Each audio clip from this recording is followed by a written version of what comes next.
why there is so much warfare in building is because it is an I problem and not a we problem. We start with an I problem. And so the first thing I want to talk about is 1 Peter, I think it's 5 and 8.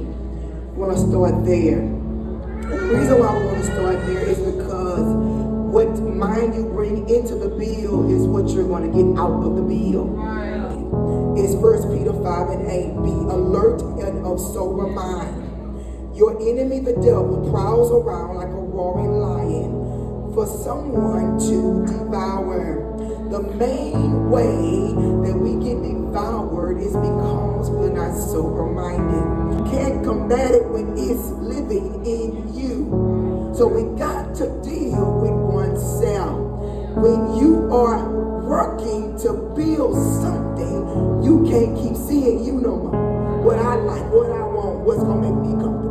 You got to see what God said. What's been your warfare in expansion and in the build?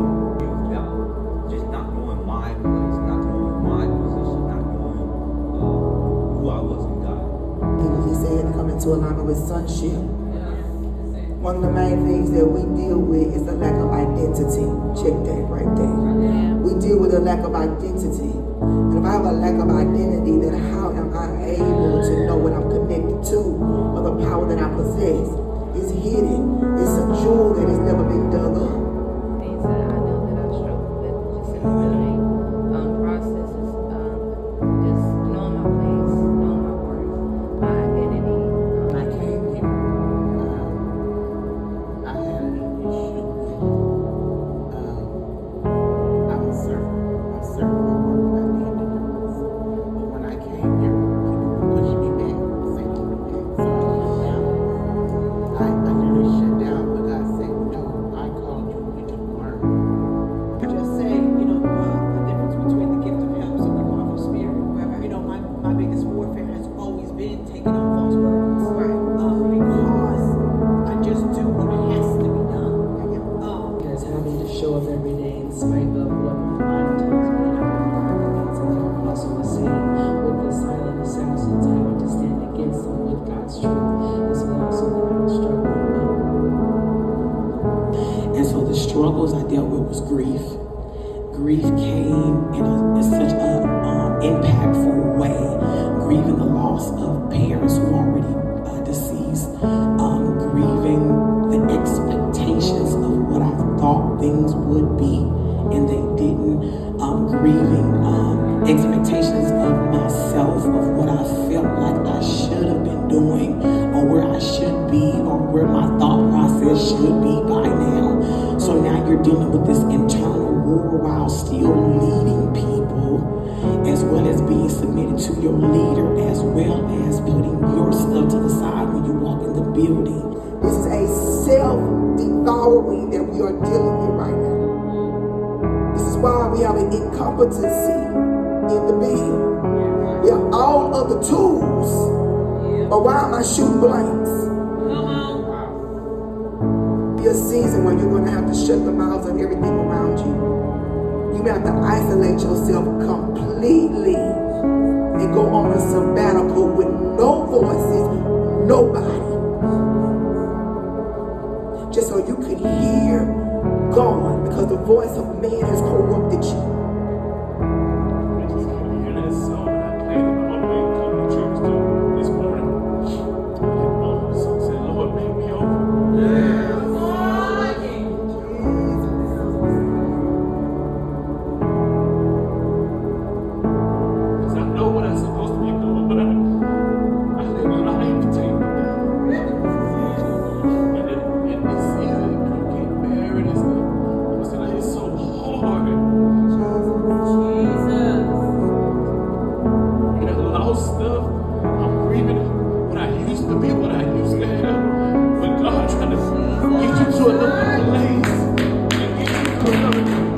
Survey the land that you put it on. You don't know what it is that's coming up out the land that's going to absorb the foundation of what you are building.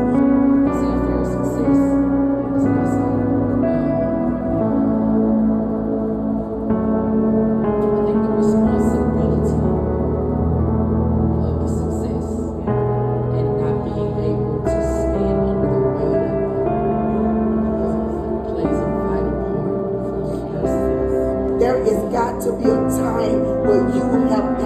poured into, where you have got to receive, where you have got to be able to be cultivated. You need impartation. Ministry.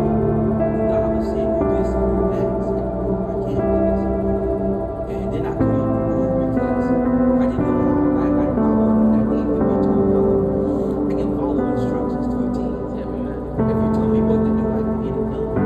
But false burden and then being riddled with pride had caused my inability to ask for help. And so now I have these false burdens thinking I have to take everything on because in my mind nobody else is going to do it. But then pride keeps me from asking for help. So now the warfare of being sober-minded and being alert is not from those that you're watching from the outside. Now the warfare has trickled on the inside of what we are trying to be